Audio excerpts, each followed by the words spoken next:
If you have your Bible with you this morning, I hope you do. Otherwise, just take your phone, iPad, tablet, whatever you got. And join me in Luke chapter 15, a very familiar story, as we just try to bring some new life and application to some stories that we've heard all of our lives, if you've been involved at church at all. If not, I hope you enjoy the story this morning. A few announcements real quick. Tonight, I normally don't bug you about a Sunday night, but I'm going to ask you please to bring your family tonight at 5:30 in the Family Life Center for a chili and pie cook-off and an opportunity to meet the deacons and who's your family deacon. All of our families have been divided between the deacons just to make sure you and your family are taken care of and loved. Not to replace me, just to help me a little bit. And if you're bringing a pie or chili, I've been told to ask you to get here about 5:15, okay? Other than that, we've got Community Fall Fest coming quickly. There's some sign-ups out there in the hall. We need some individuals that will decorate their cars for the trunk or treat. And also, I need a bunch of candy. And I'm not asking you to go out and spend your savings on Snickers and Kit Kats. Just bring some cheap candy, all right? Just something to give away. Don't worry about the rest of it. Other than that, thank you for being here this morning. If you're ready to go, say amen. Amen. All right. It's beautiful weather, beautiful time. Probably certainly my favorite time of the year. And this morning, I pray and I hope that you're encouraged and inspired. Something pretty cool happened in the first service this morning. As we try to battle or to deal with some of the drug culture that we all see that exists in our community, one of the guys that is probably a pretty strategic figure, some capacity this morning, accepted Jesus Christ in our first service. He's been sober for a few days, and I appreciate Celebrate Recovery, and I think that it's untold the differences that they are making. This last week there were 72, the week before that 80, the week before that 67. So folks, there's about 10 of these that actually come to our worship service. So they are having their own church service with worship and a time with the Lord and then time of accountability. So sometimes what you see and what you think, this is just the surface of what we're trying to do. And I want to thank you for being here and thank you for supporting such. But I want you to know we don't fix ourselves to come to the Lord. And this morning as he was telling me his testimony, folks, it's a pretty dynamic situation. We're going to read in the story this morning. Sometimes our choices, our preferences, put life in a very complicated situation. And as he was explaining to me some things, we need to understand as a church and as a people who are so fast to judge that the Lord loves us right where we're at. Okay, He loves our problems, not because He's approved of them, but because He loves you. He loves the addiction, not because an addiction's okay, but because He loves you. And so we've been so fast to expect people to fit a mold when, folks, it's just not the way life works. You know, we've all got situations and scenarios, but this one in particular, I'm just going to tell you, I'm praying specifically the Lord continues to work, because we could certainly, and He just said, I'm going to go out and get all those that I used to use with and bring them to church. And again, church is not the answer, but it's an avenue to the answer. And so, folks, just don't give up, all right? I'm seeing so much good happen, and that's kind of what we're going to talk a little bit about this morning. Lord, I pray that in our time together, again, your people are encouraged, inspired, and enlightened, and I will give you the glory, and our community will see the impact. Amen. If you're in Luke chapter 15, say amen. I'm going to ask you to stand back up out of recognition for God's infallible inerrant word. And folks, if you're here this morning, you need to understand this serves as the final authority in all matters of faith and practice. We didn't gather to discuss our opinions and our perspectives, but to look at His sovereign word. If you're there in 15:11, here we go. He also said, a man had 2 sons. The younger of them said to his father, Father, I've been thinking about this thing, so go ahead and give me the share of the estate I have coming to me. And I think I preached on this maybe a year and a half ago or so, but we're going a different route with this. So he distributed the assets to them. He said, okay, son, if that's what y'all want, okay. But not many days later, the younger son gathered together all that he had been given and traveled to a distant country where he squandered his estate in foolish living. Other versions may say prostitution, gambling, drunkenness. but altogether foolish living. After he had spent everything, a severe famine struck that country, and he didn't have a thing. Then he went to work for one of the citizens of that country, who sent him into the field to feed the pigs. He longed to eat from the pods that the pigs were eating, but no one would give him anything. I was reading this week a quote from a philosopher, and his words were, if the social gospel didn't existed in this time, and someone would have given this young man, the prodigal son, bread and a bed, he never would have went back home. And folks, we need to consider when we're looking at helping people, are we enabling them to stay right where they're at? Or are we encouraging them to go back home where God does the provisions and the protection? That's where God wants us to be. I'm not saying don't help people, but listen, there's got to be a response to ungodly living. 17. When he came to his senses, he says, how many of my father's hired workers have more than enough food here, and I'm dying of hunger? I'll get up, I'll go back to my father, and I'll say to him, Father, I've sinned. I've sinned against heaven, and I've sinned against you. I understand I'm no longer worthy to be called your son. I wouldn't expect that. But just make me like one of your hired workers. So he got up and went to his father. But while the son was still a long way off, his father noticed that it was his son, and he was coming home. And he was filled with compassion. He ran, he threw his arms around his neck, and he kissed him. The son said to him, Father, I have sinned against heaven, and I've sinned in your sight. I'm no longer worthy to be called your son. But the father told his servants, quick, bring out my best robe, and you put it on my son. Put my ring on his finger, and put my sandals in his feet. Then bring the best we have to eat and slaughter it, and let's celebrate. Because this son of mine was dead and is alive again. He was lost, and now he's found.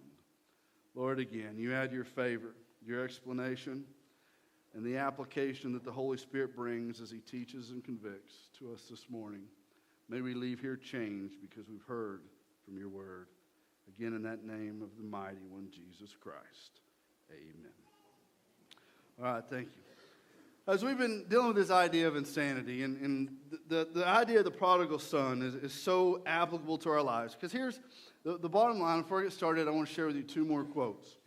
One, God, you, or the Lord, never departs from us, but only with difficulty do we return back to him. So we're going to look in this story that there's times in our lives, and here's what the theme I want to stick with you. You will determine what is required for you as God's child to come back to him. All right, now that doesn't sound real pleasant, but you'll see in just a second the degree of his love. Those things in life, really, really worth having, do not come wrapped in pretty little bows, but rather wrapped in thorns. These will require endurance and may at first usher in caution, but will in time give you calm, cause, and confidence. Folks, there's things in our lives that we struggle for, and so we get a glimpse at first right in the story. And I'm not going to read it again. I'm going to paraphrase it for sake of time. And the question this morning is, where is it that you decided to live? So we picked the story up. The son is looking at the riches of the father, and he knows that the father has accomplished so much on his behalf, and that one day it'll all be his. And that if he could just have the security that the Father has already provided, he'll have no worries and he can go off and live just as he chooses. So number one, I want you to see the Father's provision. So the son again, he determines, Father, here's what I want. And folks, I'm a dad. I want everything. I want my kids to have everything they want. It's just in me to provide, protect. Little Anna, she's figured out how to get exactly whatever it is she wants. And there was one evening, I was laying on the couch, me and the boys were watching a movie, and she came to me and she said, Daddy, can I have a Twizzler? What's a Twizzler, right? And I said, yeah, baby girl, you can have a Twizzler. And she looked at me with so much joy. And I decided at that moment, I am the best father that's ever lived.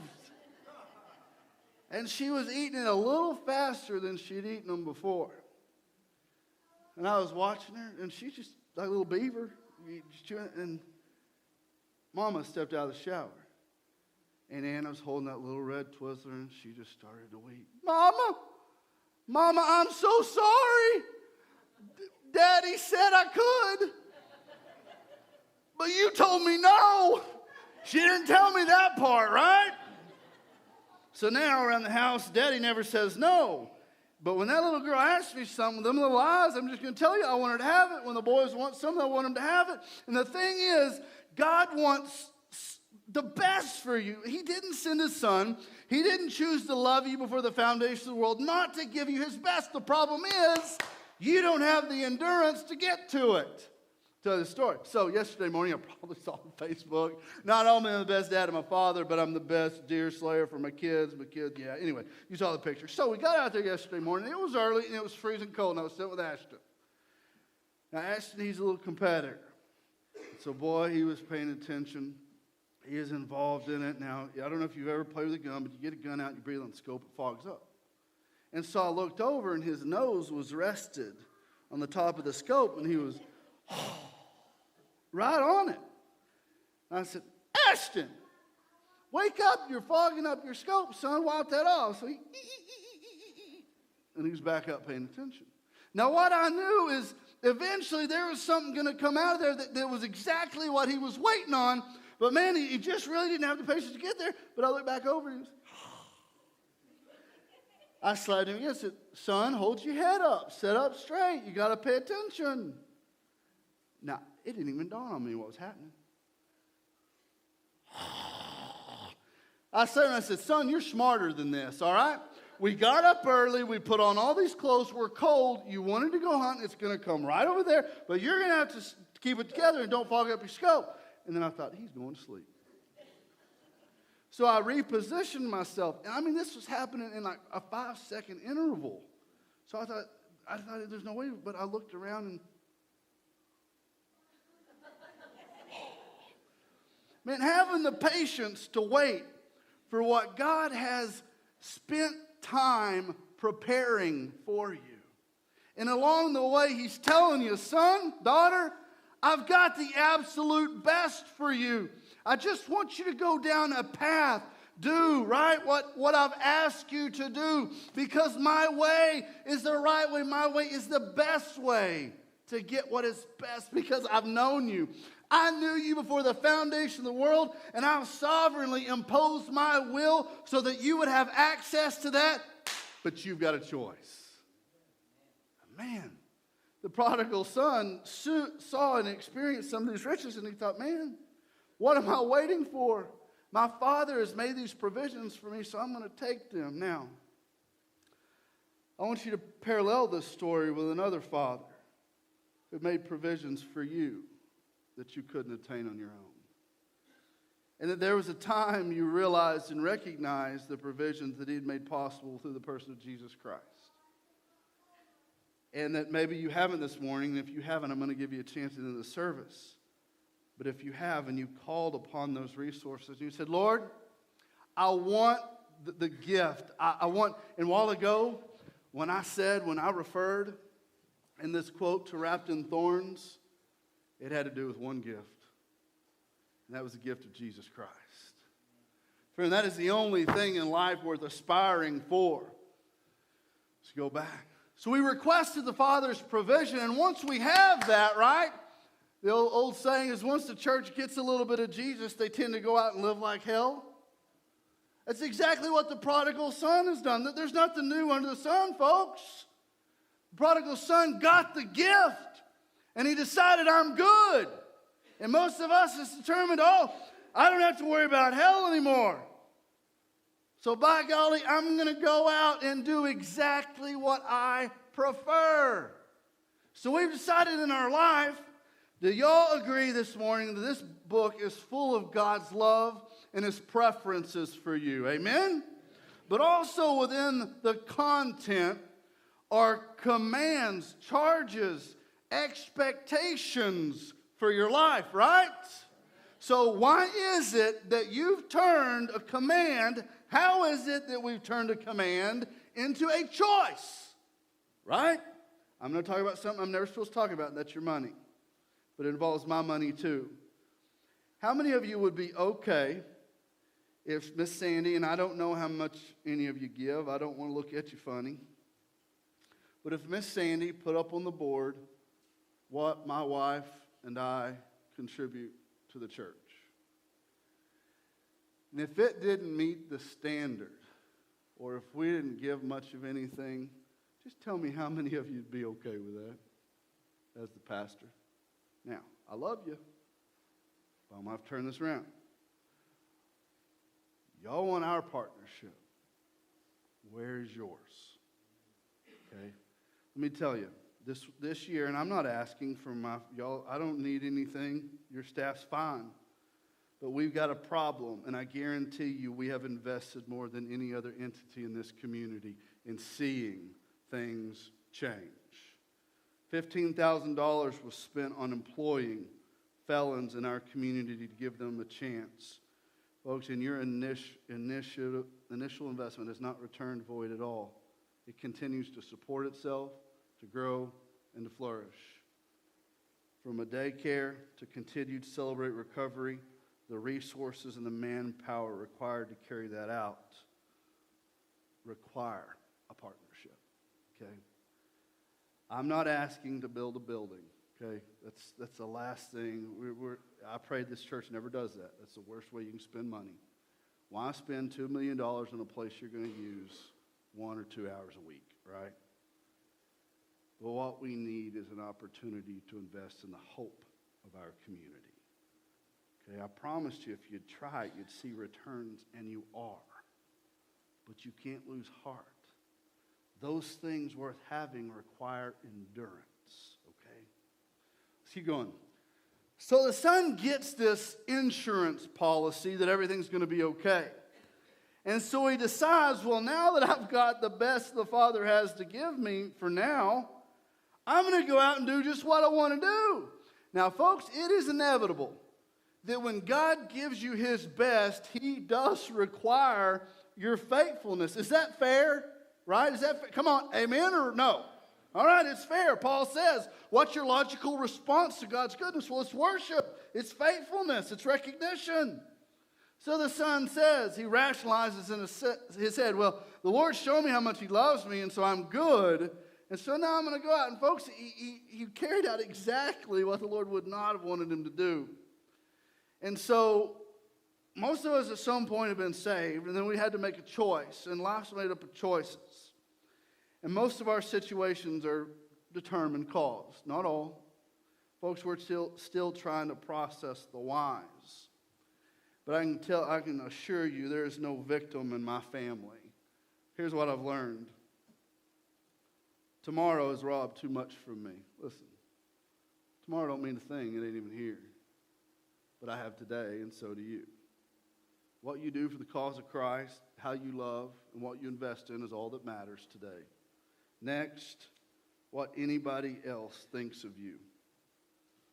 And I don't mean do what you want to do. What I mean is you don't answer to me, so don't act like you're good for me. You don't answer the person next to you, so don't pretend to be good for them. Please the one who matters.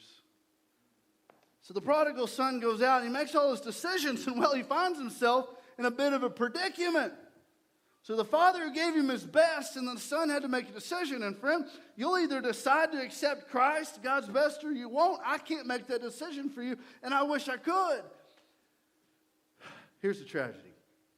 So the dad from a distance, he would have sent to check on his son. He had enough workers. None of us don't check on our children. And you know, here's the thing. I got some pretty good kids, but they're not teenagers yet. They just stink part of the time. But folks are going to be teenagers soon, and here's the thing I'm trying to wrap my head around.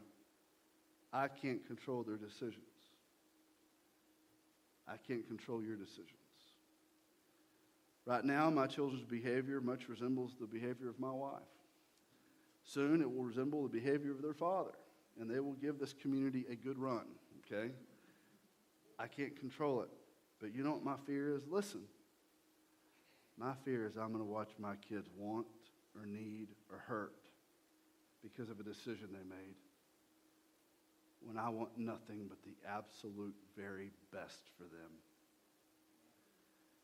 Now, the fault we tend to make as a parent is to run to the mistake rather than to stay at home. You see, in our culture today, there's no consequences. I'm not saying don't love your child. No, but there's got to be a standard. If I run to my child in the midst of that bad decision and comfort them, then they will stay there. Rather than, I know this is going to be tough, and you're going to have to hold me, you have to hold me accountable, that's fine. Son, you made a choice. Daughter, you made a choice, and that's where you're at. And the choices you are making are going to keep you right where you're at, and that's where the insanity comes in. And so, church, let me package this a different way. What we've done for the last, I would argue, 30 years has not worked. And what I'm telling you is when you ask my generation or younger why we do not have respect for the church, it's this. You say one thing and you do another. You say you care, but you don't try to help anybody.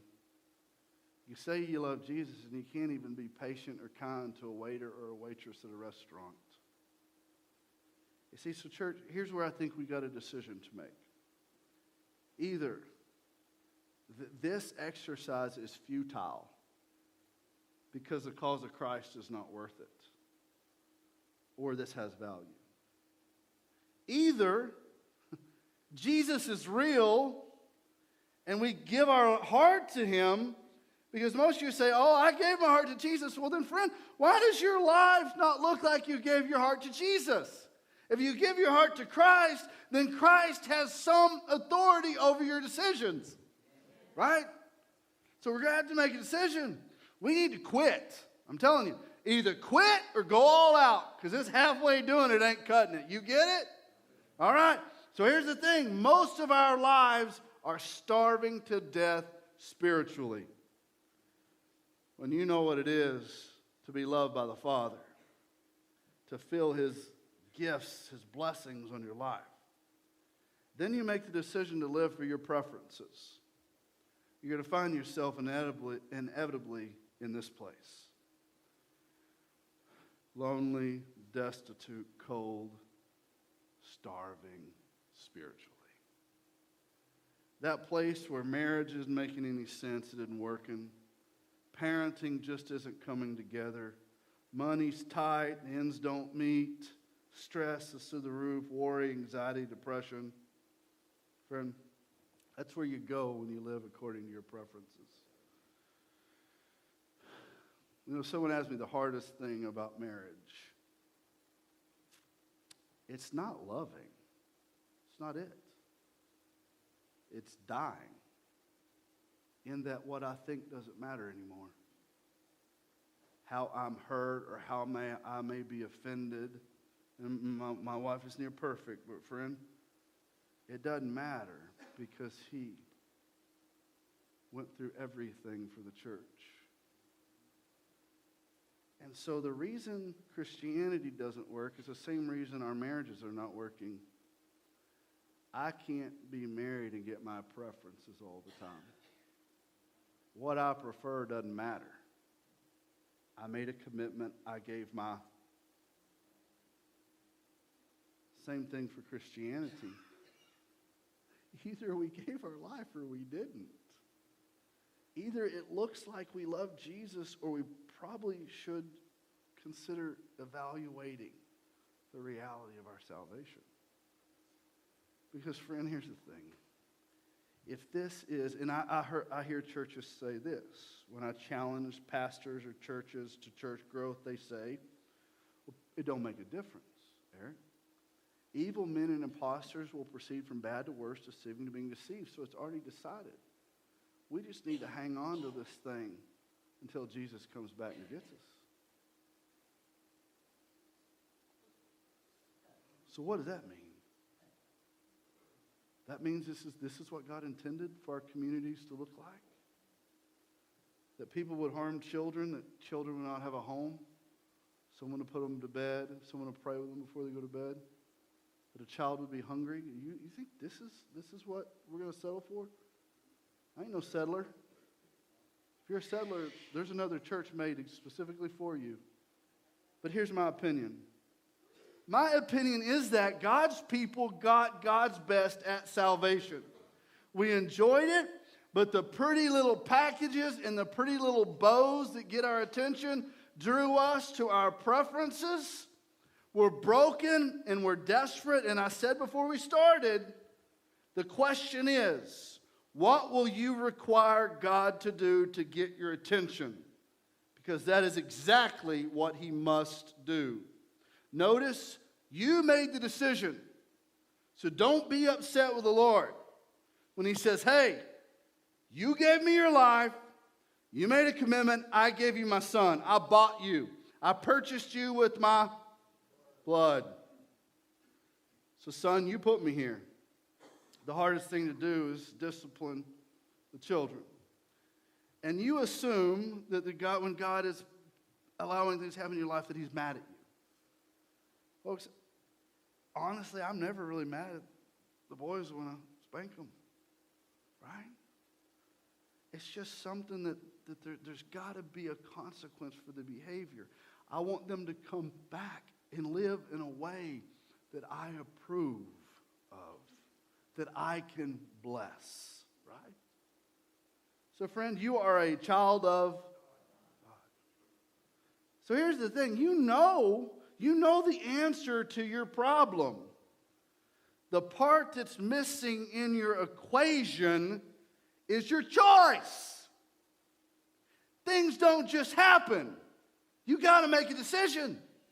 You can't ask for his best and go live like the world and not expect God to and expect everything to go just fine and God to get your attention. No, you made a choice. And so here's my challenge.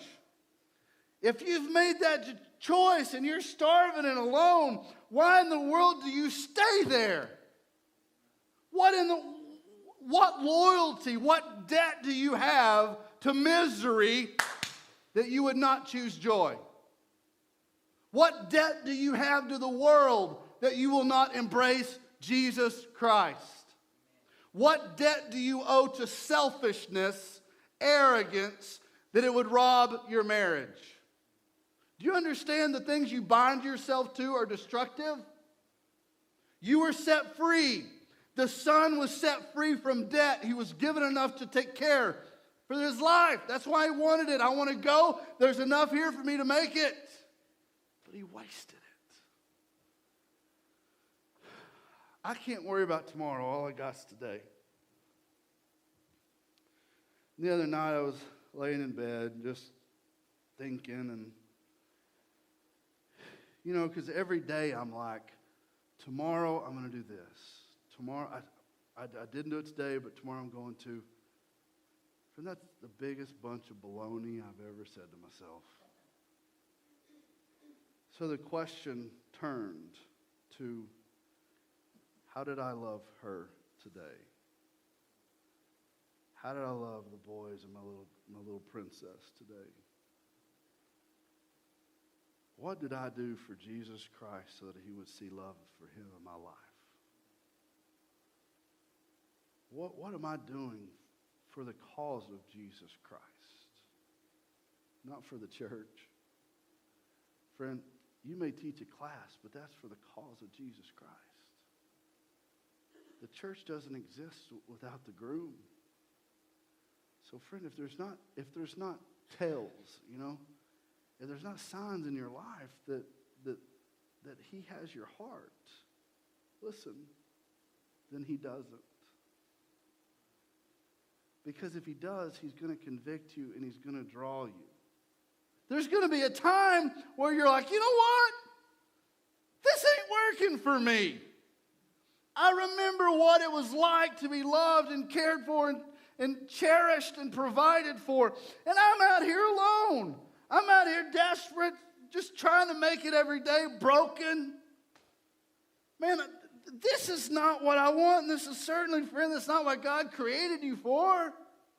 No, he created you to walk and talk with him in an absolutely perfect relationship. That was the reason for your existence. And so the son's out there. and he's weighing his options. Well, this isn't working. You know, I could go back to Dad. And here's what, man, I know I'm going to have to do this. I'm going to have to go to Dad. I got to apologize. Because I took what he earned for me and I threw it away. I dishonored him, I disrespected him, and I wasn't faithful. My life has not honored his name. It's not honored who he is. It's not represented him. And I got to go back, and I can't even claim to be his son again because I've made his name mud everywhere I've been. So I'm not going to ask to be a son again. But it was better to be a slave of my father than to be a king in a lost world. And so I'm going to go back, and I'm just going to try to be a hired servant, slave, whatever. And scripturally, a slave back then was taken care of, compensated to some capacity. You were in bound, that's where you stayed until you were purchased to another family. But it's not like the idea that was born necessarily in our country. So I'm going to go back there because Dad will take care of me. But I'm going to have to make a decision. So you see what's happening here is you're let into the mind of this prodigal son. He's processing what this would look like. And then there's a consideration and then there's a response. Well, because he says what he's going to have to say and then he goes and says it. And it didn't happen immediately. He had to make a journey. So the whole time he's considering, I've got to make a choice. But I don't know what Dad will say. And so here's the beauty of this story, folks. You cannot miss this. Most folks talk about the jealousy of the brother. That's not the point of this story. So he's planning on apologizing to Dad. He's planning on coming clean. Dad, I've dishonored you. I don't even deserve to be your son. Just put me out in the field and just give me scraps. Because the scraps that fall from your table are far better than the beauty of this world. So that's what I'm going to do. And so he tops the hill. And he's already thought out what he's going to say to Dad. But Dad sees him coming. And Dad says, hey, go get it ready. Before his son says anything. Think about this. And so the son's coming home and he sees all this commotion. And all this moving around, and he hears his dad hollering stuff, but he don't know what he's saying. So he's got to be thinking, boy, he doesn't want me back here. He's telling them to get ready and run me off, but there's nothing back in this world. I've tasted the world, and there's nothing there. There's nothing there for me. So whatever it takes, I got to get back. So as he gets closer, those warnings that he thought were coming from his dad weren't warnings at all. They were proclamations of joy, of love. His dad had already prepared for him before the apology was ever issued. And so what he didn't know was everything his dad had already done to prepare for his arrival. And so he starts saying to his father, Dad, I need to set some things right for you. But even before, here it says, 17, when he came to his senses, he said, how many of my father's hired workers? And then 18, I'll get up, I'll go to my father, and here's the deal, you got to get up. You got to get up from where you are. You've got to go to where the Father is, and that's a choice. And you've got to say to him, Father, I've sinned, I've messed up, and I'm in your sight. I'm no longer worthy. And 20. So he got up and he finally did it. He went. But while the son was still a long way off, his father was filled with compassion. He ran and threw his arms around his neck, and he'd already made the commands. Everything, the table was set for his son to come home. And his son hadn't even got to say, I'm sorry. And so here's what I need you to get from that. I think what God intended for you, He's been waiting for you for a long time. He's already had the table set. You know what? He already knows the condition of your heart. It's nothing that you necessarily have to proclaim. And the son says, Dad, if you'll just make me a hired worker. And the father says, no, son. The signet ring was the family ring. I'm sure you've heard this. No son of mine will not bear my name, no matter what. And so as we're considering where we're at, friend, you know what you need to do. And there's not a dadgum person in this world that can do that for you. Either you've never accepted Jesus Christ, you've never asked for those provisions for your salvation, and friend, you know you need to do that. Or, friend, you've accepted Christ. I'm not going to say saved. You gave Christ your heart at some capacity. And then you were like, you know what, I'm good. There's some things that I prefer over this faithfulness thing. And what you've yet to figure it out is he's had it rigged before the foundation of the world. This is his. You don't just take his name and do what you want to with it. He has the right to protect his reputation and his holiness, and he will do that. So you're going to have to make a decision to quit what you're doing because it ain't working. Friend, you can't go after everything that doesn't matter and expect life to make sense or matter. Okay? And you're going to have to go back to that place you started, that place you ran from, that place you left. God never left you. You've heard that. You got to go back, and you got to realize everything in life that's worth having had thorns. And you know, every good lesson comes with a little bit of pain, right? Because if it didn't hurt just a little bit, you'd go back to it as fast as you could. And so, friend, don't be upset when hardship finds you. Now, there's hardship and trials, and there's persecution, spiritual warfare.